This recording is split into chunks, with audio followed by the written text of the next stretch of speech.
So how do you know if you're somebody that speaks too fast or doesn't pause enough when they're speaking? Well, there's actually some telltale signs, and one of the main ones is that you just run out of oxygen. You literally don't have the breath to say all the words that you want to say. And you'll notice that when you slow down, you start to regain some of your oxygen, which is pretty good. Then maybe you overwhelm people. You're speaking to them and you're aware that people are just becoming overwhelmed because you're saying so much stuff. You don't give their brain a chance to actually process what you're saying. And maybe you don't give your brain a chance to process what you're saying, and therefore you run out of things to say. You might even leave that conversation and notice that you don't know anything about that other person. You haven't given them space to enter into the conversation with you.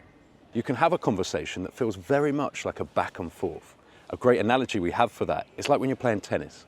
A conversation works very much like a match of tennis. You hit the ball to the other person, they hit it back. You hit it back to them, they hit it back to you. If you're speaking too much, it's kind of like just hitting constant tennis balls at them all the time. You don't allow them that opportunity to pass it back to you. And it's not a free-flowing conversation, it's all very one way. So let's explore how we can start to change that. I know from first-hand experience that trying really, really hard to find new friends, create new connections, can be really difficult when you feel like you're just giving so much. In the past, I've wanted to find friends when I've gone to new places, settled into new cities, but I've tried so hard that in the end, that's worked against me, because that's seen and that's noticed when other people don't have a chance to also come into the conversation. Do you ever struggle having relaxing conversations? Conversations where it feels like hours have flown by and yet it's only been 10 minutes, or 10 minutes goes and it feels like hours. This is when you're really in the moment. You're in the moment with the person you're speaking to. Now, one of the fastest ways we found for that to happen is for you to slow down your speech. And I know as I'm saying that, a lot of people listening will think, oh, well, that's so simple. And of course I could do that. Well, actually, we found that it's not so simple. And one of the reasons is because we feel like we have to speed up speaking in order to engage with someone or to keep their attention. So there's a little switch that has to take place in your mind. And that goes from feeling like I have to speed up to get attention to actually, can I slow down? Something that I found really difficult for many years was actually just feeling relaxed in other people's presence and just connecting with them. And for a long time, that was a really abstract concept to me, to be able to be with another human being and actually just feel relaxed. And it's something I had to put a lot of work into. It's really important because all of us just want to connect with people. We want to be seen for who we are, and we want to see other people for who they are. Some of the traps that people fall into when they're practicing the pausing is that they'll actually only pause at certain times, and the rest of the time, they're just speaking really fast, and sometimes even faster than they were previously before practicing pausing. Really good idea is to just slow it down and pause, but don't actually make an event of the pause.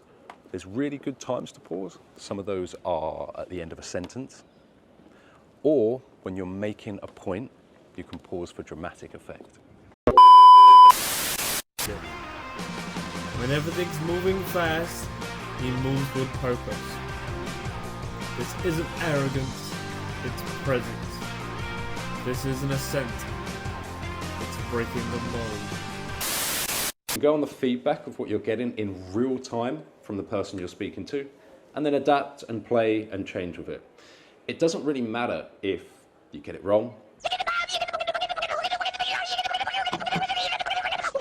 You can just try again. And to be honest, probably no one's noticed, and definitely no one really cares. You give them time to process the words and the information that you're telling them. And in that sense, you can create really magnetic, energetic situations where you're really present and focused. So if you want more of that, here's how we do it. What we're going to suggest is that you slow down for around about 20% of the time that you speak. Now, initially, this is probably going to feel a little bit weird, and maybe we could describe that as feeling a little bit different. And change is hard. It often feels different, and it often feels like, what are we doing here? It can feel a bit clunky. Maybe you'll find that people might be drawn into you a bit more because you're slowing down and you're creating those spaces for them to be engaged with you. So how does slowing down by 20% look in the real world? Well, try this method. Next time you're in conversation with somebody, wait for them to finish speaking and then count to 3 in your head. Once you do that, you'll notice that these gaps start to appear in the conversation, allowing you both space to formulate what you want to say and generally have a much more relaxed conversation. Try that. Maybe even try 2 seconds, 3 seconds, 4 seconds, 5 seconds if you want. Play with that range. Let us know how you get on with that, and we'll see you in the next video. Hello, on this very autumnal day in London. So if that video has inspired you to develop your communication and charisma skills, then come and join us for our weekly talk in London. Click on the link below to book your ticket now.